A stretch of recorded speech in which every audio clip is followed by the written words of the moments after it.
Yes please. तो next on video से हम कंटिन्यू करते हैं। हम बीओपी यहाँ पे टॉपिक डिस्कस कर रहे थे एंड बीओपी का नेक्स्ट पार्ट मैं आप लोगों के साथ अब शेयर करने जा रहा हूँ। सो लास्ट डिस्कशन के अंदर हम लोगों ने डेफिनेशन को समझा कि बीओपी का मीनिंग क्या है, प्लस बीओपी के अंदर जो आप लोगों ने सर मेन बात कही कि ऑल द इकोनॉमिक ट्रांजैक्शंस, तो ऑल द इकोनॉमिक ट्रांजैक्शन के अंदर हम लोगों ने 5 पॉइंट्स बेसिकली कवर अप करे कि इकोनॉमिक ट्रांजैक्शंस कौन सी होती हैं। Clear? So visible items, invisible items, unilateral transfers, income from investment and work, and the last is capital transfers के रिगार्डिंग हम लास्ट वीडियो के अंदर डिस्कशन कर चुके हैं। क्लियर? नाउ अब एक छोटा सा पॉइंट आप लोगों के यूजुअली एग्जाम में एमसीक्यू में भी पूछा जाता है। सर एक वर्ड होता है balance of trade, balance of trade, और एक होता है बैलेंस ऑफ पेमेंट। तो दोनों में से सर वाइडर टर्म कौन सी है, नैरोअर टर्म कौन सी है, बीओटी के अंदर क्या इंक्लूड होगा एंड बीओपी के अंदर क्या इंक्लूड होगा, यहां पे थोड़ा सा डिस्कशन मैं आप लोगों के साथ करना चाहूंगा। फर्स्ट ऑफ ऑल सर हमें इतना तो क्लियर हो चुका होगा कि बैलेंस ऑफ पेमेंट जब सारी इकोनॉमिक ट्रांजैक्शंस का रिकॉर्ड मेंटेन करता है, क्लियर, जिसके अंदर विजिबल आइटम्स भी होंगी, इनविजिबल भी होंगी, यूनिलेटरल ट्रांसफर्स भी होंगे, income from investment and work भी होगा, कैपिटल ट्रांसफर्स भी होंगे, तो सर दोनों में से वाइडर स्कोप तो थोड़ा सा क्लैरिटी है कि बीओपी का अपने आप में वाइडर स्कोप होगा। बिकॉज जो आपका सर बीओटी है, balance of trade, balance of trade, sir उसमें सिर्फ और सिर्फ आपकी विजिबल आइटम्स की ट्रैकिंग की जाती है। विजिबल आइटम का रिकॉर्ड रखा जाएगा जस्ट गुड्स का import and export. Clear? That means कितनी गुड्स इंपोर्ट हो रही है हमारी कंट्री में एंड कितनी गुड्स हमारी कंट्री से एक्सपोर्ट की जा रही हैं, जस्ट गुड्स का ट्रेड, गुड्स का ट्रेड, विजिबल आइटम्स का trade, that is called as balance of trade. But sir दूसरी तरफ आपने ये भी तो समझाया कि बैलेंस ऑफ पेमेंट में तो, बैलेंस ऑफ पेमेंट में तो सबका ही रिकॉर्ड मेंटेन किया जाएगा कि एक अकाउंटिंग ईयर में जो भी इनफ्लोज एंड आउटफ्लोज हुए। अच्छा देखो वर्ड यहां पे मैं क्या बोल रहा हूं, यहां पे हमने कहा विजिबल आइटम्स का इंपोर्ट एक्सपोर्ट, और यहां पे मैं वर्ड बोल रहा हूं कि बीओपी में आप लोग क्या चीज देखते हो कि बेसिकली सर हमारी कंट्री में कितना फॉरेक्स का इनफ्लो एंड आउटफ्लो हुआ due to all the economic transaction, सारी इकोनॉमिक ट्रांजैक्शंस के कारण। क्लियर? तो नेचुरली सर बीओपी का अपने आप में क्या हुआ, वाइडर स्कोप हुआ, एंड बैलेंस ऑफ ट्रेड जो सिर्फ और सिर्फ अकेली विजिबल आइटम्स को रिकॉर्ड करता है, इसका अपने आप में क्या हुआ, नैरो स्कोप हुआ। और आप ये भी कह सकते हैं कि BOT, balance of trade, is a part of balance of payment. Clear? Basically sir आप एक चीज नोट डाउन करें, बैलेंस ऑफ पेमेंट के अंदर आप सबको इंक्लूड करते हो एंड बैलेंस ऑफ ट्रेड के अंदर सिर्फ किसको इंक्लूड करते हो, आप विजिबल आइटम्स को। तो जाहिर सी बात है कि सर जो बैलेंस ऑफ ट्रेड है वो बैलेंस ऑफ पेमेंट का ही तो क्या हुआ, पार्ट हुआ ना। Clear? And second thing is sir किसी भी कंट्री के साथ अपने इकोनॉमिक रिलेशंस को फाइंड आउट करना, किसी भी कंट्री के साथ अपनी एक डिपेंडेंसी चेकआउट करना कि हम उनके ऊपर डिपेंडेंट हैं या वो हमारे पे डिपेंडेंट हैं, दैट मींस हम उनसे स्ट्रांग हैं या वो हमसे स्ट्रांग हैं, whatever the thing is. तो all the economic relations, all the economic relations कौन एक्सप्लेन करेगा, बैलेंस ऑफ पेमेंट। बट अगर आप ये इमेजिन कर रहे हो कि बैलेंस ऑफ ट्रेड की हेल्प से आप सारे इकोनॉमिक रिलेशंस को विद अदर कंट्रीज आप देख सकते हैं, sir this is not true, because balance of trade में तो सिर्फ और सिर्फ कौन आता है, विजिबल आइटम्स। और अगर आप अपने economic relations with other countries find out करना चाहते हो, रियल एंड ट्रू पिक्चर आप अगर देखना चाहते हो, तो आपको बैलेंस ऑफ पेमेंट का स्टेटस देखना चाहिए, बैलेंस ऑफ ट्रेड का नहीं। Is that clear?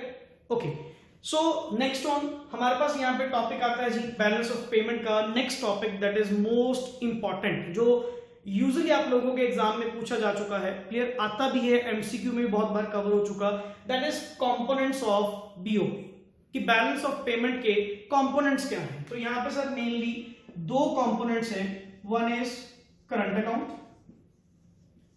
Current account, and number two is capital, number two is capital. Actually sir इन्होंने ना इकोनॉमिक ट्रांजैक्शंस को दो कंपोनेंट्स में बांट दिया, दो पार्ट्स में आके बांट दिया कि जब भी आप बीओपी को रिकॉर्ड करेंगे, एक सिस्टमैटिक रिकॉर्ड जब मेंटेन करेंगे, उसमें से हम ट्रांजैक्शंस को अलग अलग कर देंगे। करंट अकाउंट की ट्रांजैक्शंस अलग एंड कैपिटल अकाउंट की ट्रांजैक्शंस अलग।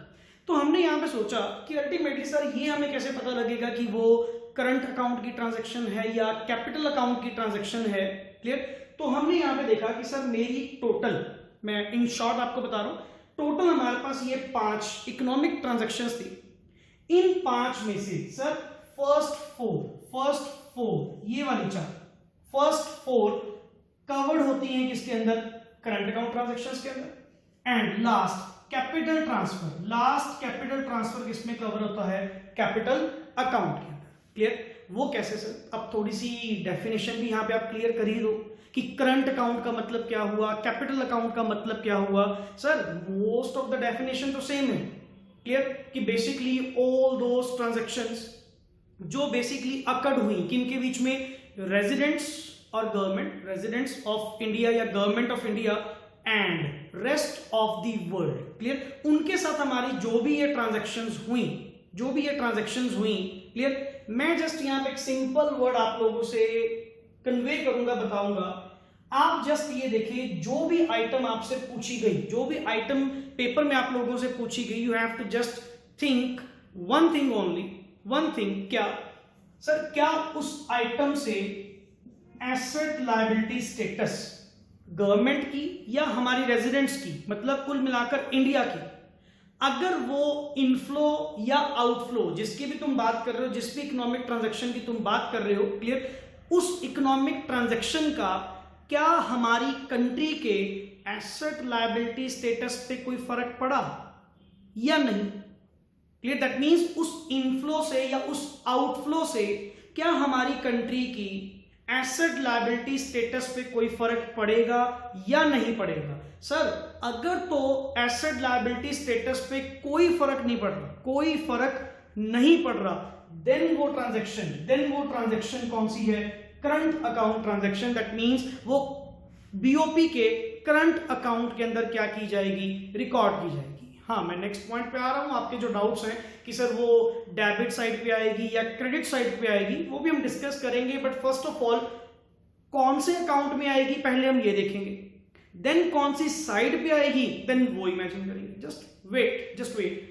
तो हमने यहां पे क्या कहा सर? अगर एसेट लायबिलिटी उस item means sir maybe वो इनफ्लो था, क्लियर, या मे बी वो आउटफ्लो था, हमें नहीं पता सर वो क्या ट्रांजैक्शन थी। वो तो क्वेश्चन रीड करेंगे एंड अकॉर्डिंग टू दैट हम वहां पे देखेंगे कि पैसा आ रहा है या जा रहा है। क्लियर? मैंने जस्ट आपसे एक वर्ड कहा, क्या उस आइटम से आपकी कंट्री की एसेट लायबिलिटी स्टेटस पे कोई फर्क पड़ेगा या नहीं पड़ेगा? आपने कहा सर नहीं।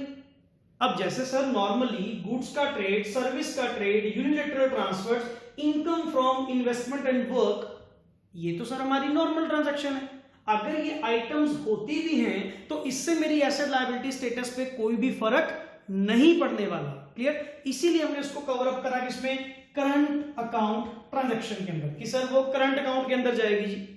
और अगर एसेट लायबिलिटी स्टेटस पे फर्क पड़े, क्लियर, दैट मींस उस आइटम के होने से, उस इनफ्लो से या उस आउटफ्लो से आपकी कंट्री की एसेट या लायबिलिटी चेंज होगी। दैट मींस या तो एसेट बढ़ेगी या कम होगी, लायबिलिटी बढ़ेगी या कम होगी। दैट मींस आपकी कंट्री की एसेट लायबिलिटी स्टेटस पे फर्क पड़ रहा है। क्लियर? देन वो आइटम कहां पे रिकॉर्ड होगी सर? कैपिटल अकाउंट के अंदर रिकॉर्ड होगी और उसको हम कैपिटल अकाउंट के अंदर क्लियर क्या करेंगे? रिकॉर्ड करेंगे।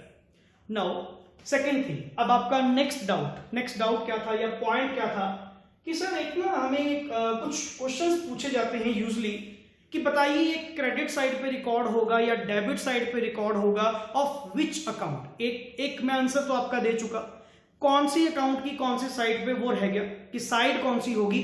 अकाउंट हम डिस्कस कर चुके कि सर अगर उस आइटम से, उस इनफ्लो या आउटफ्लो से आपकी एसेट लायबिलिटी स्टेटस पे फर्क पड़ेगा देन कैपिटल अकाउंट, एंड अगर फर्क नहीं पड़ने वाला तो करंट अकाउंट।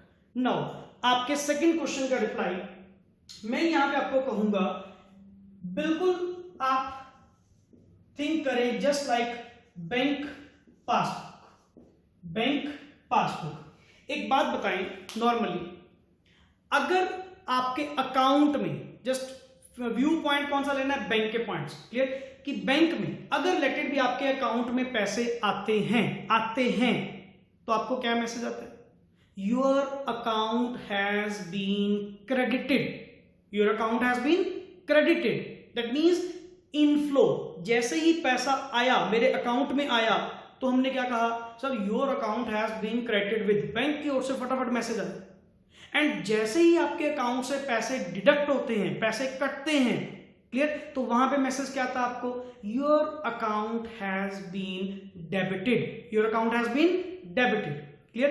तो सेम जस्ट यहां पे एक बात बताएं, ये वर्ड हमने क्या लिखा सर, इनफ्लो। इनफ्लो का मतलब क्या हुआ, इनफ्लो का मतलब क्या हुआ, पैसा आना, कि सर इंडिया में फॉरेन एक्सचेंज आ रहा है, clear. And outflow means India से फॉरेन एक्सचेंज जा रहा है, मे बी शायद आपने कोई पेमेंट करी होगी, क्लियर, किसी भी तरह से, हमें नहीं पता सर, मैं वही छोटी छोटी बातों पे अभी नहीं आ रहे, क्लियर, कि किस कारण वो पैसा गया, ये आप लोगों ने डिसाइड करना है कि सर वो आइटम, वो जो क्वेश्चन आपसे पूछा गया, अगर तो उसमें पैसा आपको आता दिख रहा है कि इनफ्लो है, इंडिया में आ रहा है, then sir it will be recorded on the credit side, credit side, क्योंकि बैंक में जब भी पैसे आते हैं आपको मैसेज क्या आता है, your account has been credited. तो सर यहां पे तो भी इंडिया में पैसा आ रहा है। एंड इनफ्लोस, किसी भी तरह का पैसा आना, किसी भी तरह का फॉरेक्स आना, हम क्या कहेंगे, credit side, credit side, clear. और इसको तुम बोल देते हो positive side also, clear, positive side also. तो ये दो पॉइंट्स अपने हो चुके, वन इज, अब आपको क्रेडिट साइड सर कौन से अकाउंट की, अरे सर फिर वही बात, कौन से अकाउंट का मतलब क्या हुआ, आप जस्ट उस एंट्री को रीड आउट करें, उस आइटम को रीड आउट करें, क्या उस आइटम के आने से, वो पैसा आने से क्या एसेट लायबिलिटी स्टेटस पे फर्क पड़ेगा, क्या गवर्नमेंट की या इंडिया के रेजिडेंट्स की एसेट लायबिलिटी कम या ज्यादा या कुछ ना कुछ इफेक्ट पड़ेगा, अगर तो पड़ेगा, देन हम क्या कहेंगे, credit side of capital account, क्योंकि मैंने क्या कहा था, एसेट लायबिलिटी स्टेटस पे इफेक्ट आना capital account, and asset liability status पे इफेक्ट नहीं आ रहा, नॉर्मल ट्रांजैक्शन है, देन आप क्या कहेंगे, क्रेडिट साइड ऑफ क्या, current account BOP, clear. And same thing sir, अगर आउटफ्लो हुआ, अगर क्या हुआ, आउटफ्लो मींस पैसा गया, फॉरेक्स गया, clear. In that case sir आपके अकाउंट से जब पैसे जाते हैं तो आप मैसेज क्या आता है वहां पे, your account has been debited, कि आपके अकाउंट में से डिडक्ट हो गए, क्लियर। सेम सर आउटफ्लो भी हमारी ओर से फॉरेक्स इंडिया से जाना, तो अल्टीमेट हम यहां पे क्या कहेंगे, डेबिट, क्या कहेंगे, डेबिट साइड, और नॉन एज नेगेटिव आइटम, और इसको वर्ड क्या बोलते हैं, पॉजिटिव आइटम। सर ये तो नेम्स हैं, जितने मर्जी आप यहाँ पे लिख सकते हैं, याद रख सकते हैं, but the main thing is कि credit side and debit side का मतलब क्या हुआ, think like just a bank passbook, clear, कि जैसे आपके अकाउंट में पैसे आते हैं जाते हैं, वैसे ही ट्रीटमेंट हम करेंगे बीओपी के अंदर। हाँ, एक चीज आपको जरूर याद रखनी पड़ेगी यहाँ पे कि सर कौन से अकाउंट में, करंट अकाउंट में या कैपिटल अकाउंट में, तो वो मैंने आपको शॉर्ट क्रक्स बता दिया, क्या, एसेट लायबिलिटी स्टेटस, क्या गवर्नमेंट या रेजिडेंट ऑफ इंडिया की एसेट लायबिलिटी स्टेटस पे फर्क पड़ेगा या नहीं पड़ेगा, that depends. Is that clear. अगर एसेट लायबिलिटी स्टेटस पे फर्क पड़े तो वो अपने आप में कौन सा हुआ, कैपिटल अकाउंट, एंड अगर एसेट लायबिलिटी स्टेटस पे फर्क ना पड़े तो वो अपने आप में कौन सा हुआ, current account. Is that clear. So ये एक छोटी सी डिस्कशन थी जो यूजुअली एग्जाम में पूछी जाती है, क्लियर। तो इस वीडियो के अंदर, इस शॉर्ट क्लिप के अंदर हम लोगों ने क्या कवर अप करा, one is sir balance of trade and balance of payment का डिफरेंस, कि बैलेंस ऑफ ट्रेड का अपने आप में नैरो कॉन्सेप्ट है एंड बैलेंस ऑफ पेमेंट का वाइडर कॉन्सेप्ट है, क्योंकि बैलेंस ऑफ पेमेंट आपको पूरी clear and real and true picture of economic relation with other countries क्या करता है, एक्सप्लेन करता है। And balance of trade just only visible items को कवर अप करता है।